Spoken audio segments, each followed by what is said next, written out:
This is StayLit Love here, and I'm here to bring you a lituation as above, so below for the astrology forecast this month, February 2019. So February, we start off with a new moon on the 4th in the sign of Aquarius. Aquarius is a very innovative, future-orientated sign that is really about progressiveness and pretty much being your authentic self. It's an air sign. It has to do with the mentality of things, the higher mind, and kind of a genius energy. So activating the new moon energy for this month, we're looking at a lot of things moving forward, the future. And how better is that considering that, this is the beginning of the year. People are still setting in their New Year's resolutions. I like to call them more of intentions. Especially for the new moon, it's perfect to really set your intention. So this would be a really great time to have a ritual where you're setting your intentions about what is it that you are projecting in the future. We also have some planet aligning as well, which is Jupiter, which is a really benefactor planet. It's one of my favorite planets. It's the largest planet in the solar system. And Jupiter is a fire sign. Its rule is fire energy. It's ruled by Sagittarius. Well, it rules over Sagittarius. And so when you have an air and a fire sign, they're very complementary. So this is a sextile. The meeting of these two planets, considering that I believe this new moon is at 15 degrees Aquarius, and right now Jupiter is at 18 degrees. So we have a 3-degree orb. So this connection is really harmonious, and it's pretty much giving all of us the opportunity to have faith in the future. Like, we're feeling like this optimistic, faithful, having faith in your future. Past January, it's been a lot of Capricornian energy, and we still have a little bit of Capricorn energy here this month lingering. But with this new moon, it's just bringing like this lightness to the energy, to our emotions, to our instinctual awareness, which is how we feel. So with that said, we're looking to, it's really good to project your emotions where it's optimism, where you're feeling faithful, where you're feeling joyful, jovial about your future. So be sure to do your rituals this month. I would say a great technique is to do some visualization about your future that you're projecting. Meditation is always good. Writing down, like write a note to your future self.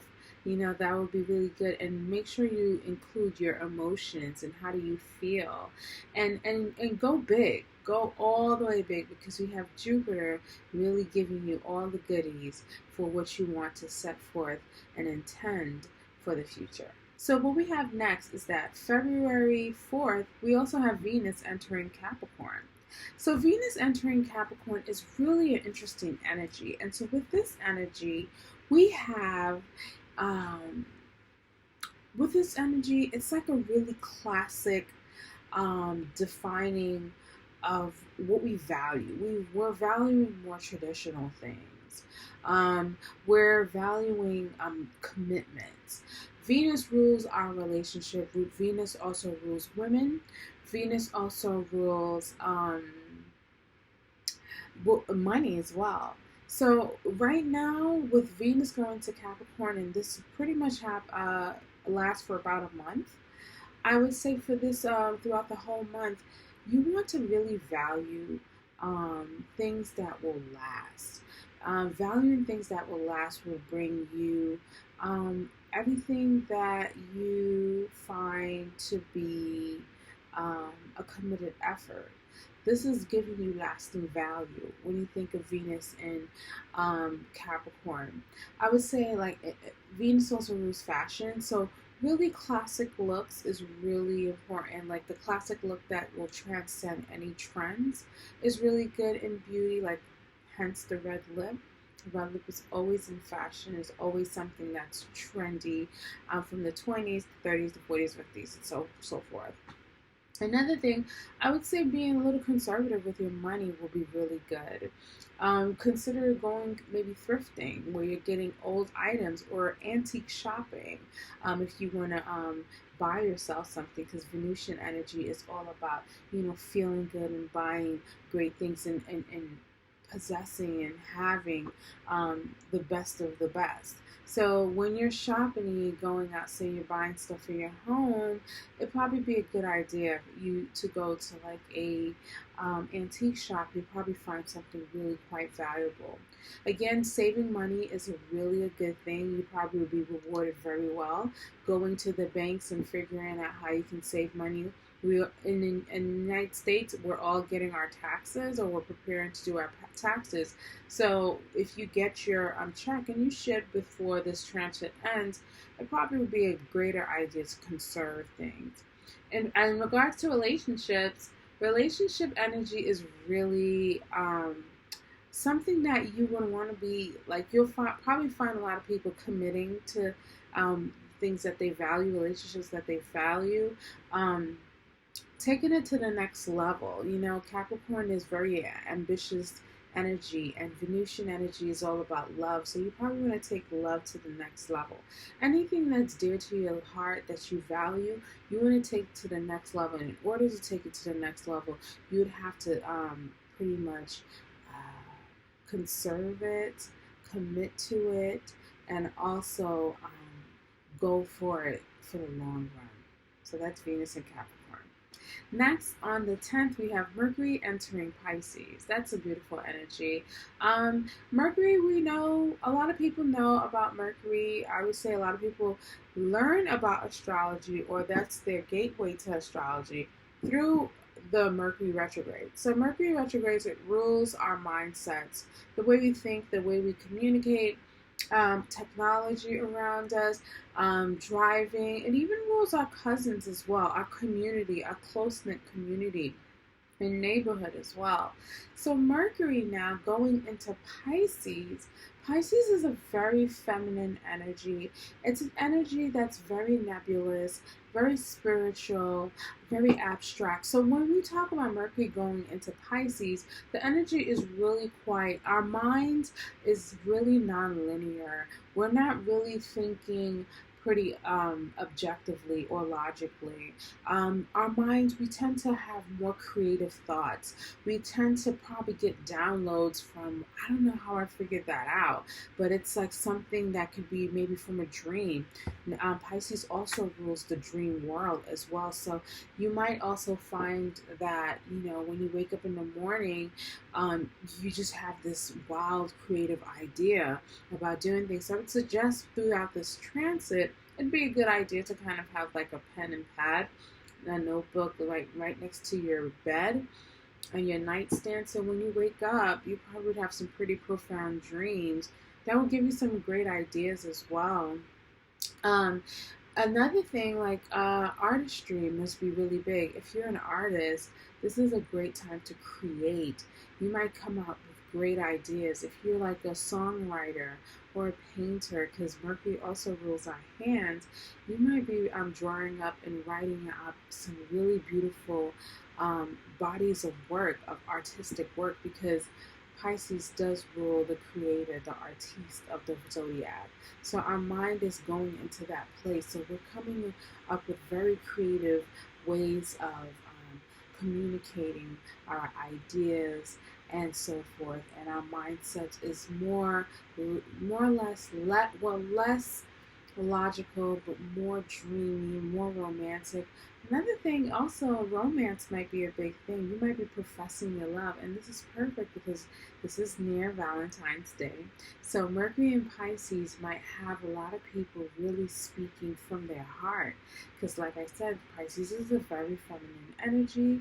It is the higher altitude of Venus energy, so it's unconditional love. So people might be professing their unconditional love to each other for the Valentine's holiday, or just throughout the whole month. And I find it so beautiful. It's a very creative energy.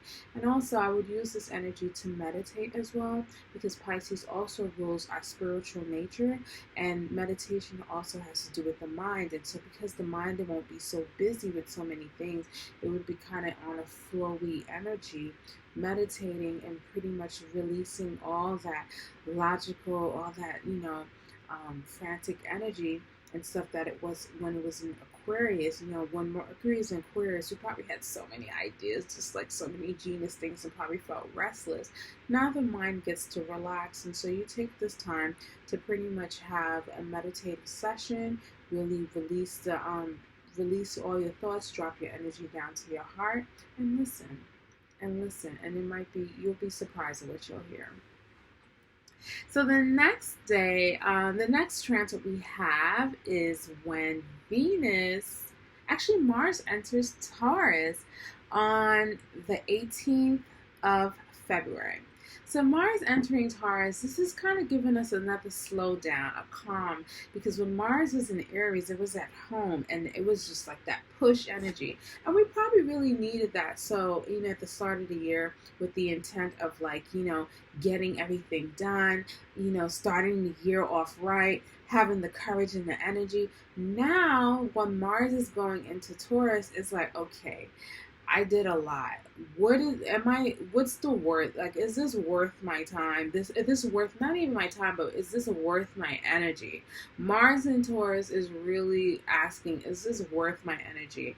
Now, Taurus is ruled by Venus, so it really likes to calm itself and just eat and just enjoy the finer things in life. And so Mars, it's a very forceful, passionate kind of planet. And in Taurus, it's just the warrior in us really wants to know, is this worth all this energy? So right now we are assessing what is worth our energetic, our force, our drive to go after the things that we desire and what we find passionate, and what is it that we want to go after, and so forth. So this is the energy now. We're getting a little slowed down, and we're grounding ourselves with what is it that we're going after, and not just going, doing things and thinking later, as impulsive as Mars and Aries can be. So Mars and Taurus is really, grounding our energetic vibrations when it comes to what is it that we want to go after, our energy, our passions. It's really more sensual. We're more feeling our bodies. This will be a good time for a good massage, I would say, but it will also be a good time to kind of assess your finances, because Taurus does rule money. Like I told you, it's ruled by Venus. So maybe you want to take the time, again, another theme about finances. When in the States, we get our taxes, you probably want to assess and probably, put your energy towards that, and just check out what is it that you want to allocate money for certain things. What is worth your time? Taurus energy is about, self-worth. So, you have to preserve your energy, and that's all about self-care when it comes to, the energy that you put out there. So you need to really take accountability and be reliable, and easy does it. This is slow and steady energy. This is the slow and steady wins the race. So take your time towards what is it that you're going after, what is it that you're passionate about, and so forth, and always ask yourself, is this worth my energy? So next we also have on the 18th, Chiron entering Aries. Now, most astrologers don't really talk about Chiron. Chiron is a really interesting planetoid, asteroid. We're still trying to figure out what it is, but pretty much it's in between Saturn and Uranus. And so it has a really heavy energy, which is the wound, and the freeing aspect is when we heal, which is close to Uranus. Now, this transit takes about 8 years, and Chiron has been in Aries before, last year in 2018, but went retrograde back into Pisces, and now it's going back into Aries, where it's going to stay for the next 8 years. Chiron in Aries. Well, let's talk about Chiron in Pisces. Chiron in Pisces, if you have noticed, I've seen that Chiron in Pisces was really healing the feminine energy. Because Pisces, again, like I mentioned before, is a very feminine sign. It's really one that, we would see throughout this transit that self-care and self-love is something that was just a constant thing. And that's because from the last 4 years of the transit, that's when we were healing ourselves, the feminine energy. And that goes for men and women, because we all have feminine and masculine energies. And that has to deal with our emotions, our self-worth, what we value, right? So those things is like something that we had to really look into our emotional well-being, right? And see, how are you valuing yourself? How is it through self-care? Are you empowering yourself? I mean, there has been so many initiatives to help women, to push women to be more empowered, to feel good, because women in this society is usually, putting all the energy outwards to everyone, caring for their families, and and what we do in our work and stuff, and we have our children, and sometimes we're the last people that we take care of. And so then we have to kind of empower ourselves, and that's that feminine energy, regarding all people, all of us, because we are so outside driven, like, work driven, and don't really take care of the emotional well-being.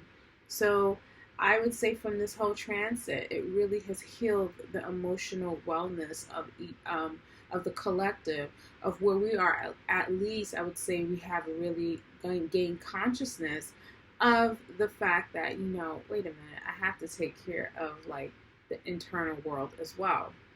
So now on the 18th, with Chiron going into Aries, there's more of a masculine kind of wound that we will be seeing. So with Chiron's transit, it's called the wounded healer. It's pretty much the mythology that comes with it is that there was a medicine man who shot himself, who had a bow and arrow. He was actually a centaur, kind of like the symbol for Sagittarius, half man, half horse, or half beast. And so he was more of a medicine man, an herbalist, and so forth.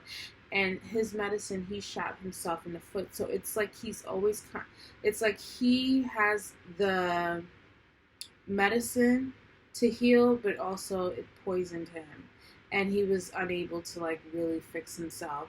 And so that's the energy of Chiron. It's like a part of our chart. If you would do a natal chart reading of your own personal chart, you would see where Chiron is, and that's where you kind of have your personal wound, and it's with your intention is how you can heal yourself. And sometimes that would have to be something where it has to be a community effort, or definitely one that can help you liberate yourself in a way. So now back to Chiron being in Aries.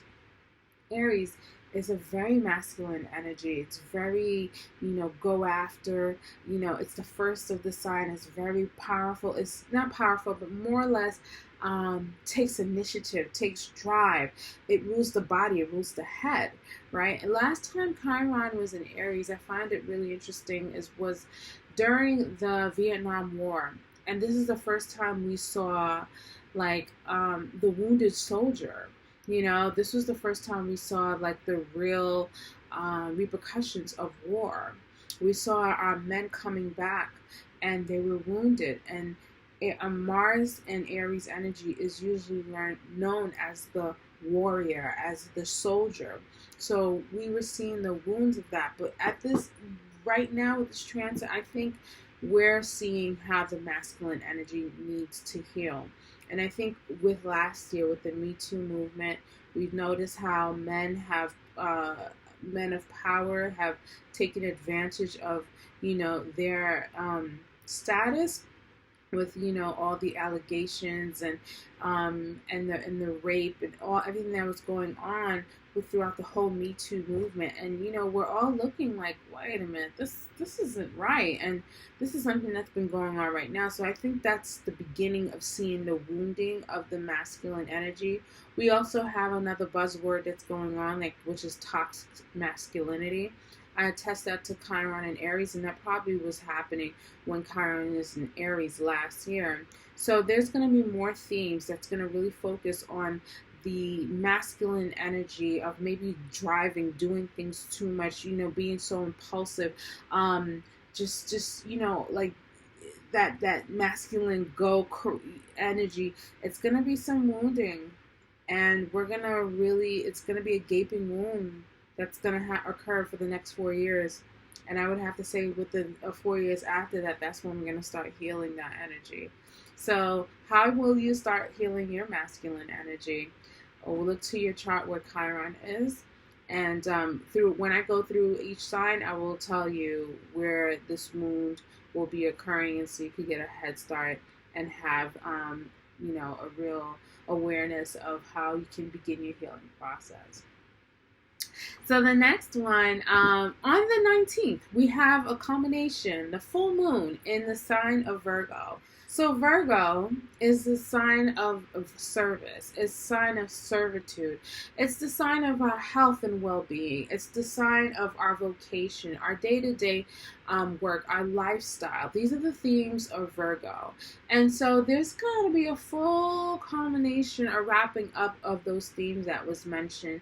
And it's going to come to awareness in a real heightened emotional way. So you can probably find yourself maybe, you're ending a job, or you're ending a bad habit, so you can and so you can bring in a healthier habit. So the full moon in Virgo, that's going to be quite interesting, and we're going to talk about that when the full moon, when we get closer to the 19th. Well, I'll do a whole video about that. The next day, we also have the sun enters the sign of Pisces. So now the sun meets up with the Mercury, and so we're all in this nebulous, calm, relaxed energy, kind of delusional too. And I would have to say, even when Mercury in Pisces, there could be a lot of delusions, and from a macro level, we can definitely understand with what's going on around the world.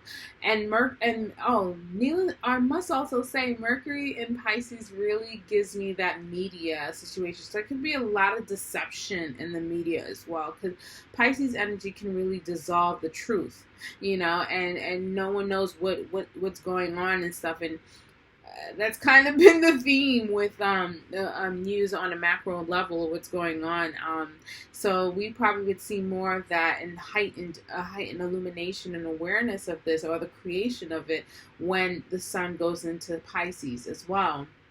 Now, Pisces is a very spiritual sign. It's a sweet sign, and I think it's one time for me. I love to travel around this time. Like I live in New York City, so it's the dead of winter, right before the spring happens.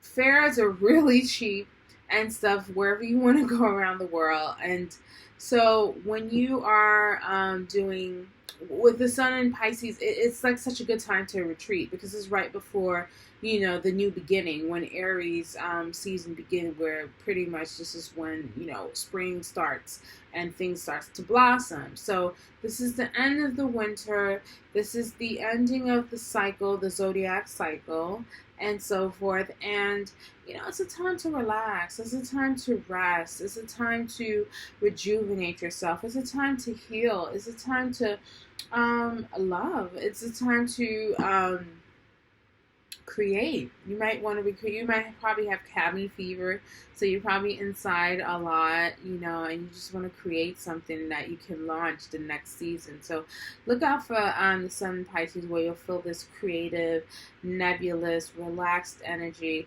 But beware for the delusions that may come around, or you might want to sleep too much, or probably drink too much, because Pisces energy can kind of create that vibe. I mean, just think of St. Patrick's Day.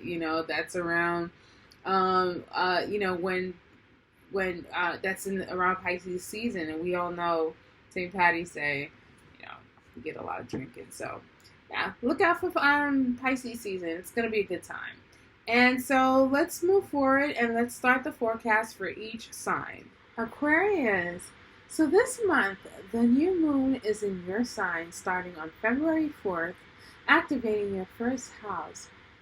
What this means is that there's a lot of new beginnings that's going to be occurring for you, especially when you're emotional, how you feel emotionally. There's a new you that's emerging, kind of like a brand new 2.0 feeling. And you need to really immerse your energy into that, where you're feeling really optimistic about your future. There's a newness unfolding in front of you, and it's all based on your emotional well-being. So you must be feeling quite faithful about the future. Continue to do so. Make sure you do your rituals that will activate this energy and really nurture this energy. And it will be growing up until the middle of the month, where you will be feeling and seeing how this newfound energetic vibration that is quite future orientated, that is all about you, affecting your body and how you identify with yourself, is really emerging into this new brand 2.0 version of you. On that same day, we also have Venus going into Capricorn. This is activating your 12th house. So it's a lot of energetic vibration within the 12th house, which is ruled by Pisces. And Venus is what you value.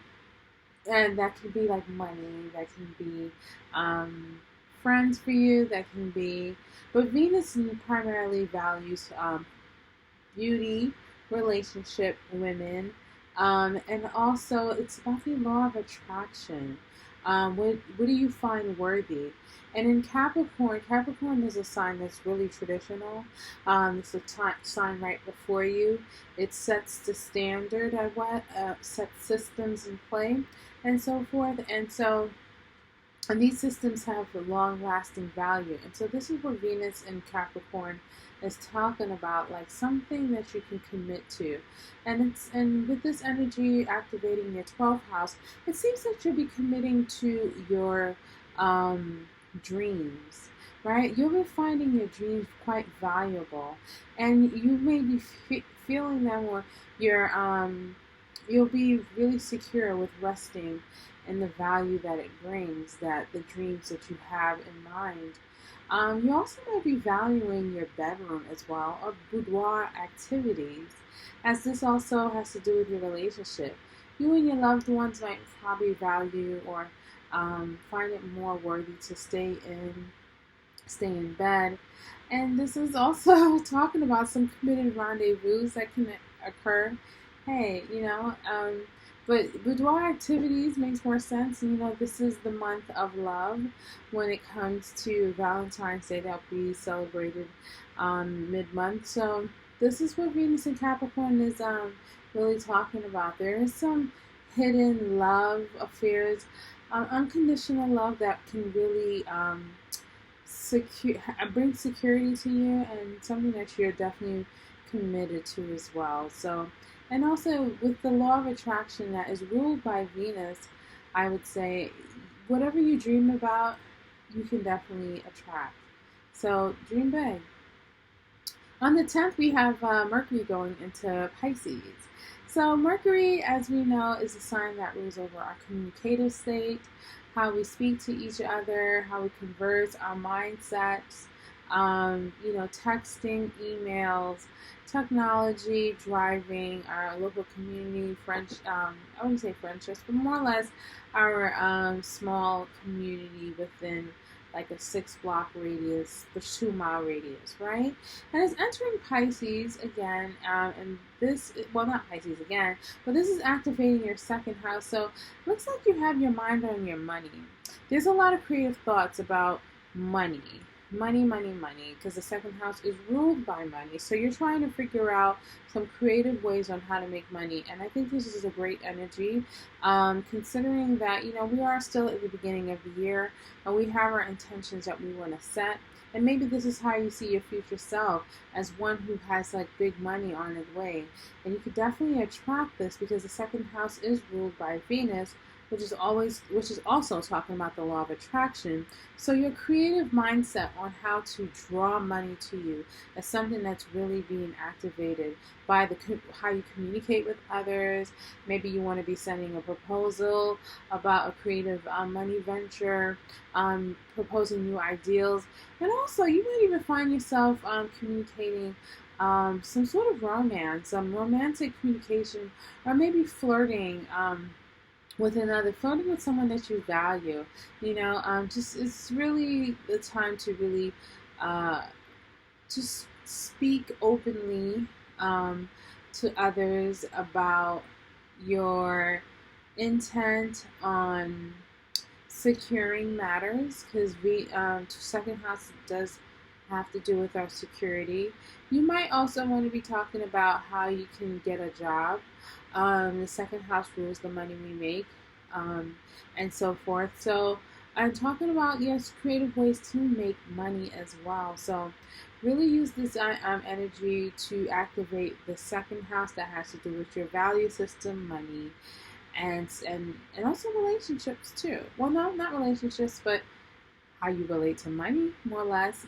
But it may be a good time to speak to your accountant as well, so you can really make your money do things that you dream of. You can definitely do that. So this energy look like it's going to be lasting for about a month. So this will continue to move till March.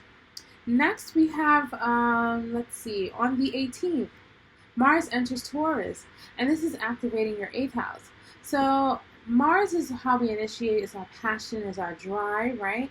And in Taurus, it's kind of a juxtaposition, because Mars is really a go energy, and Taurus is like to sit back and receive energy, right? It just really doesn't ruffle its feathers too much. And so with the 4th house now, it seems that you will be initiating some themes regarding your family, because the 4th house rules our family, our home, motherhood, topics of that, valuing actions with your family, and what makes you feel nurtured and comfortable. So you probably would be feeling, not even feeling, but you're definitely seen to be taking a staycation. You're really enjoying the comforts of your own home. Are you looking to find a place that will allow you to enjoy the comfort of your own space, your personal space? Feeling comfortable emotionally is where you will be it with your family, your children. If you are a mom, or with your mother, you probably go visiting your mother and taking some time to see her. These are things that make you feel nurtured and comfortable, and I truly encourage it. So definitely go see your family, your mom. This is good energy that's activating this, as it is it's what you find valuable. Totally. Then on that same day, we're beginning a whole 8-year transit when Chiron enters Aries, and this is in your 3rd house. Chiron is known to be the wounded healer. A lot of astrologers don't really like to speak about Chiron, because it's not considered a planet, nor is not considered an asteroid. I call it a planetoid, but it is it's an asteroid that acts like a planet, that orbits like one. Nonetheless, it's called the Wounded Healer, and in the sign of Aries, which identifies with the mantra I am, we're looking at how we identify with our wounds and how we will identify with healing them. And considering this is an 8-year transit, usually the first 4 years is really opening that gaping wound as far as possible, so we could go in and heal the next 4 years. But with Aries being such a fast-moving, courageous, first in line leader energy, with awareness that you're knowing that now February 18th is starting this transit, you can quickly heal. And this is activating your 3rd house, Aquarius. So there will be some wounding themes about how you identify with how you communicate with others, your communicative skills, probably your mindset, your thoughts. Is your thoughts really where your wounds lie, especially as a sign that is ruled by the mind, by air, an air sign? Sometimes air signs, their minds could be their worst enemy, and it looks like Chiron is kind of showing you, how do you identify with your thoughts and stuff. Your local community, in recognizing this and having awareness, you definitely have the opportunity to rapidly transform this wound into one that is healing, where you can speak words that'll heal, where you can speak right and think of all the kind of forms of communication that will ultimately heal you. If you have much time to go through this transit, here's an awareness that can rapidly make this transformation occur quickly. And I'll probably definitely do a video about this because I find it quite interesting. And finally, we have the sun entering Pisces by the end of the month. This is February 20th, and this is activating your second house of money, values, love, what you love, sometimes family, and beauty and rest and all of those Venusian kind of themes. So yes, when the sun entering Pisces, everything that you were talking about earlier this month is now beginning to illuminate and take form to create, and you having really great clarity about this. So you're illuminating all that you value, what you can create and attract. You know, this is really a time of some real law of attraction work you can do by really whatever you're creating is pretty much whatever you're creating is what you have attracted. And so I hope earlier this month you will definitely speak what is it that you want to create into existence as the 20th moving forward until the March of 19th, when the sun is in Pisces, is when you will see the manifestation of what was spoken and so forth. So Aquarius, I hope you love this forecast. It's such a pleasure to connect with you.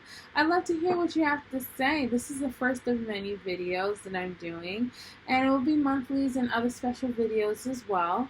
So with that said, if you are interested in getting a solid reading in regards to your personal chart, feel free to connect with me at StayLitLove.com, as I've been doing readings for many years, astrology readings, so natal chart readings, and also synastry readings, considering this is also the month of love.